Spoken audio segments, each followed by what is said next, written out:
Sana nga daw mga Mima ay sila na daw ang magkatulungan.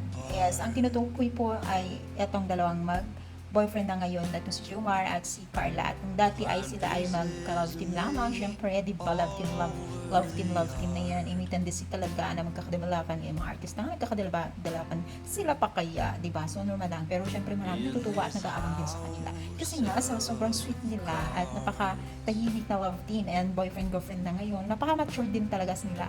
Bukod doon, napaka-mature nilang dalawa, itong dalawang to. Lalo na panganay si Carla, so hindi talaga malayo na maging mature din si Carla pagdating sa lahat ng bagay. So, ganun din si Jomar, para sila mag-discarding dalawa, so hindi na nakakapagtaka kung sila po ay talagang pinagpala. Kasi para silang mahilig kumita ng pera at madiskarte at masinop sa pera, alam natin yan. So, ngayon guys, nagpapatayo sila ng mga sarili nilang bahay. So, maraming natutuwa sa kanila kasi sa kanilang ilan years pa lang nasamahan, talaga marami na rin po silang naipupundar at na-achieve sa buhay nila. So, ito siya nag-aaral pa lang, pero alam niyo yung siya, unti-unti na siya nagkakaroon ng mga, or na-achieve na niya yung mga pangarap niya. At syempre, si Carla, hindi niya talaga expect niya sa mga ganitong blessing na dumating sa kanya. At sana tuloy-tuloy yung mga blessing na kanilang natatanggap kasi iba-iba yung multiple source of income yung kanilang ginagawa ngayon at nagtutulungan sila. At bukod pa doon ay may mga sponsor pa rin po na nagbibigay at nag-aabot po sa kanila. So napakasabi talaga natin na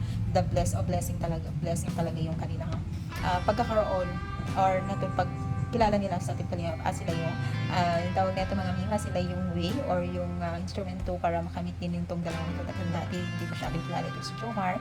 At kung nagka-love team sila ni Carla ay talagang umusbong po yung kanilang supporters at marami na rin pong sponsor na nag-abot sa kanya. So kung kayo ay masaya para sa dalawang ito, comment down pa like and video and pa-comment yes na rin po mga Mima.